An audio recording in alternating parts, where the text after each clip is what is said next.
Hi hello வணக்கம் நண்பர்களே. இன்றைக்கி நம்ம வீடியோவில் என்ன பார்க்க போகிறோம்னு பார்த்தீங்கன்னா, ஐஃபோனு 6s எப்படி ஃப்ளாஷ் பண்ணணும்னு பார்க்கலாம். அதுக்கு நம்ம ஆல்ரெடி நான் 3U டூல் வந்து நெட்டில் டவுன்லோட் பண்ணேன். 3U டூல் எப்படி டவுன்லோட் பண்ணணும்னு பார்த்தீங்கன்னா, கூகுளில் போயிட்டு 3U டூல் அப்படின்னு அடிக்கணும். நார்மலாக வரும். அதை நம்ம டேரெக்டாக வெப்சைட்டுக்குள்ள போய்ட்டு டவுன்லோட் பண்ணலாம். டவுன்லோட் பண்ணிவிட்டு நான் இன்ஸ்டால் பண்ணிட்டேன். இன்ஸ்டால் பண்ணதுக்கப்புறம் பார்த்தீங்கன்னா, மொபைல் ஆன் கண்டிஷனில் வச்சுட்டு நீங்கள் மொபைலை கனெக்ட் பண்ணிங்கன்னா என்ன வருஷன்னு காட்டும். ஸோ நம்ம என்ன செய்யணும் அப்படின்னா, இதில் ஸ்மார்ட் ஃப்ளாஷுங்கிற ஆப்ஷன் இருந்துக்கணும். அதை டச் பண்ணிங்க அப்படின்னா இதில் லேட்டஸ்ட் வெர்ஷன் என்ன இருக்குன்னு காட்டும்.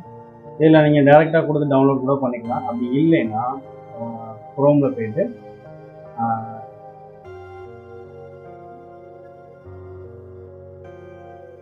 IPSWன்னு அடிச்சிங்கன்னா IPSWன்னு சொல்லிட்டு ஒரு வெப்சைட் வரும். அதுக்குள்ளே போனீங்கன்னா ஐஃபோன் செலக்ட் பண்ணிங்க அப்படின்னா அப்படியே ஸ்க்ரோல் பண்ணி வந்தீங்கன்னா ஐஃபோன் 6s இருக்கும். ஸோ ஐஃபோன் 6s டச் பண்ணிங்க அப்படின்னா கரண்ட்டாக இதுக்கு என்ன வெர்ஷன் சப்போர்ட் ஆகும் அப்படிங்கிறத காட்டும். இதை டச் பண்ணிங்க அப்படின்னா இதை டவுன்லோட்லேருந்து ஆட்டோமேட்டிக்காக இதாக ஆகும். இது கீழே உள்ள வெர்ஷனில் இது சப்போர்ட் ஆகாதுங்கிறத மென்ஷன் பண்ணியிருப்பாங்க. ஸோ இப்போ என்ன ஆகுது அப்படின்னு பார்த்தீங்கன்னா, ஆல்ரெடி நான் டவுன்லோட் பண்ணியிருக்கேன். டவுன்லோட் பண்ணி முடிச்சதுக்கப்புறம்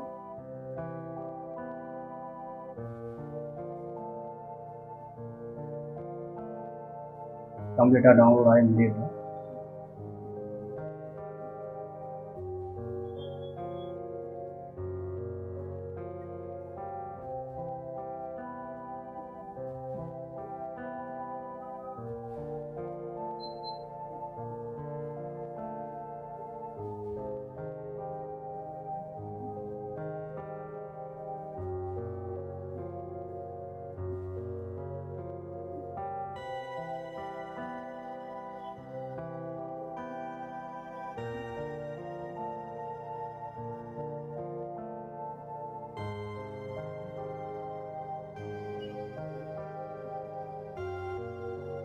இப்போ நம்ம டவுன்லோட் பண்ணி முடிச்சாச்சு. டவுன்லோட் பண்ணி முடிச்சதை என்ன செய்யணும் அப்படின்னா, 3U ஓப்பன் பண்ணுங்க. செலக்ட் லோக்கல் ஃபேமர்னு இருக்கும். அதில் இம்போர்ட் கொடுங்க. இம்போர்ட் கொடுத்ததுக்கப்புறம் நீங்கள் டவுன்லோட் பண்ண ஃபேமர் எந்த லொக்கேஷனில் இருக்குன்னு காட்டும். ஸோ உங்களுக்கு அந்த மாதிரி சர்ச் பண்ண கஷ்டமாக இருந்துச்சு அப்படின்னா இந்த லொக்கேஷனை கனெக்ட் பண்ணி வச்சுக்கோங்க. கனெக்ட் பண்ணி வச்சுட்டு காப்பி கொடுங்க. காப்பி கொடுத்துட்டு இந்த லொக்கேஷன் இந்த இடத்துல பேஸ்ட் கொடுத்துருங்க. பேஸ்ட் கொடுத்துட்டு என்ட்ரு கொடுத்தீங்கன்னா டேரெக்டாக அந்த ஃபைல் உள்ளே வந்துடும். இதை செலக்ட் பண்ணதுக்கப்புறம் என்ன ஆகும் அப்படின்னா, சேம் ஃபைலாக இருக்கிறத கன்ஃபார்ம் பண்ணிக்கலாம். கன்ஃபார்ம் பண்ணிவிட்டு return user data and quick flash mode and anti recovery flash, இந்த 3 மெத்தட் இருக்கும். அது குயிக் ஃப்ளாஷ் அப்படின்னா எல்லா டேட்டாவையும் எரேஸ் பண்ணிடும். சரிங்களா? ரிட்டர்ன் யூசர் டேட்டா அப்படின்னா உள்ளே ஆக்சுவலாக நீங்கள் பிளாக்கு ஃபைலு எல்லாமே இருக்கும். ஸோ சப்போஸ் என்ன செய்வீங்க அப்படின்னா, அந்த ஃபைலை வந்து நம்ம இது பண்ணாமல் அப்படி பண்ணிக்கலாம் அப்படின்னு வச்சுக்கோங்க. அதாவது டேட்டா மிஸ் ஆகாமல் அப்படியே ஃப்ளாஷ் பண்ணிக்கலாம். ஆனால் பேட்டர்ன் லாக் எல்லாமே அப்படியே இருக்கும். ஸோ ஆக்சுவலாக அப்டேட் மட்டும் ஆகும். ஆன்டி ரெக்கவரி ஃப்ளாஷ் அப்படின்னா மொத்த மொபைலையும் டோட்டலாக எரேஸ் பண்ணிடும். ஸோ உங்களுக்கு எக்ஸாம்பிள் டவுட் இருந்துச்சுன்னா அந்த இடத்த ஓப்பன் பண்ணி பாருங்க. அவன் கொஸ்டின் மார்க் மாதிரி அவங்களே டீட்டெயில் போட்டிருப்பாங்க. Quick flash mode, return user data, the more only used ISO version repair, அதாவது அப்டேட் பண்ணிக்கும். அப்படி இல்லைன்னா ரிப்பேர் மட்டும் பண்ணும். ஆன்டி ரெக்கவரி ஃப்ளாஷ் அப்படின்னு பார்த்தீங்கன்னா iDevice ஒரு ஆள்கிட்டேருந்து நீங்கள் வாங்கிருக்கீங்க அப்படின்னா, பிகாஸ் அதில் வந்து டேட்டாஸ்லாம் இருக்கும். ஸோ அந்த ஃபுல்லாக அதை நீங்கள் கொடுத்துட்டிங்கன்னா சிப்பு ஃபுல்லாகவே எரேஸ் பண்ணிடும். கம்ப்ளீட்டாக எரேஸ் பண்ணி உங்களோட மொபைல் என்ன ஆகும்னா பழைய மாதிரி நியூ டைப்பில் வந்துடும். அதாவது நியூவாக மொபைல் வாங்கும்போது எப்படி இருக்கும் அதே மாதிரி இருக்கும். ஸோ அதான் இது வந்து ஸ்லோவாக தான் வந்து என்ன ஆகும், உங்களுக்கு ஃபார்மட் ஆகும். ஸோ அதை மைண்டில் வச்சுக்கோங்க. இப்போ நம்ம வந்து குயிக் ஃப்ளாஷ் செட் பண்ணி வச்சுக்கலாம். செட் பண்ணி வச்சுட்டு ஃப்ளாஷ் கொடுக்கலாம். ஃப்ளாஷ் கொடுக்கும்போது கன்ஃபார்ம் பண்ணும். மாடல் நம்பரு, இது ISO வெர்ஷன், இதுலேருந்து இதுக்கு அப்டேட் ஆகுது, இது எல்லா டீட்டெயில்ஸும் காட்டும். ஃப்ளாஷ் கொடுத்துருங்க. ஃப்ளாஷ் பண்ணும்போது ஸ்விட்ச் வியூ அப்படின்னு கொடுங்க. ஏன்னா இது என்ன செஞ்சுக்கிட்டு இருக்கு அப்படிங்கிறத கன்ஃபார்மாக உங்களுக்கு வந்து என்ன தெளிவாக எக்ஸ்பிளைன் பண்ணும். எக்ஸ்ட்ராக்டிங் ஃபேமரு, இன்ஸ்டாலிங்கு அப்படின்னு சொல்லிட்டுலாம் டீட்டெயிலாக வரும்போது ஏதாவது ஒரு ஃப்ளாஷ் பண்ணக்கூடிய இடத்துல ஸ்ட்ரக் ஆச்சு அப்படின்னா அந்த ஸ்ட்ரக் ஆகக்கூடிய இடம் என்ன அப்படின்றத நீங்கள் ஐடென்டிஃபை பண்ணிக்கலாம். ஸோ எதனால் ஸ்ட்ரக் ஆகுது, சில நேரத்தில் EMMC கம்ப்ளைண்ட்னா வந்து ஃப்ளாஷ் ஆகாது, பாதிலே நின்றுடும். இந்த மாதிரி நிறைய இஷ்யூ வரும்போது ஹார்ட்வேர் இஷ்யூ இல்லை சாஃப்ட்வேர் இஷ்யூ இருக்கும்போது அதை எப்படி நம்ம ஐடென்டிஃபை பண்ணிக்கலாம்னா, அந்த ஸ்விட்ச் வியூங்கிற ஆப்ஷனை கொடுத்தீங்க அப்படின்னா தெளிவாக எக்ஸ்பிளைனாக நம்ம புரிஞ்சுக்கணும். இப்போ என்டர் ரெக்கவரி மோடு அப்படின்னு வந்துருச்சுன்னா ஆட்டோமேட்டிக்காக மொபைல் ஸ்க்ரீன் என்ன ஆகும்னா ரெக்கவரி மோடு இருக்கும். இப்போ என்ன வருது, error normal device new connect lockdown device அப்படின்னு சொல்லிட்டு எரர் வந்துருச்சு. சரிங்களா? இப்போ இது ஃப்ளாஷ் ஆகுது அப்படின்னு பார்த்தீங்கன்னா ஓகே, ஃப்ளாஷ் ஆக தான் செய்யுது, வந்துருச்சு பார்த்தீங்களா? இப்போ வந்து எரர் வந்துச்சு. இந்த எரர் என்ன எரர்ன்றதை அது தெளிவாக போட்டிருக்கு. சென்டிங் ஆப்பிள் லோகோன்னு மொபைல் லோகோ வந்துருச்சு. சென்ட் ரேம் டிஸ்க் அப்படின்னோடனே ஆட்டோமேட்டிக்காக ஃப்ளாஷ் ஆக ஆரம்பிச்சிச்சு. ஃப்ளாஷ் ஆகும்போது ஒவ்வொரு ஆப்ஷனாக வந்து sending, restore, swap, kernel cache இதெல்லாம் ஒவ்வொன்றா ரன் ஆகும்போது ஃப்ளாஷ் ஆகுதான்னு எதாவது கன்ஃபார்ம் பண்ணிக்கலாம். சப்போஸ் இதில் ஏதாவது இஷ்யூ இருந்துச்சு அப்படின்னா உங்களுக்கு என்ன செய்யாது, ஃப்ளாஷ் ஆகாது, பாதிலேயே நின்றுக்கும். ஸோ அதை மைண்டில் வச்சுக்கோங்க. எரர் ஏதாவது வந்துச்சுன்னா கண்டிப்பாக இதில் நீங்கள் இதில் பார்த்தீங்க அப்படின்னா உங்களுக்கு தெரியும். கம்ப்ளீட்டாக ரைட் ஆனதுக்கப்புறம் மொபைல் வந்து ஆன் ஆயிடுச்சாங்கிறத வீடியோவை பார்க்கலாம்.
ஜியோ ஏதோ ரீசார்ஜ் பண்ணிருக்கானோ இல்ல தெரியலப்பா, பாத்துக்கோ.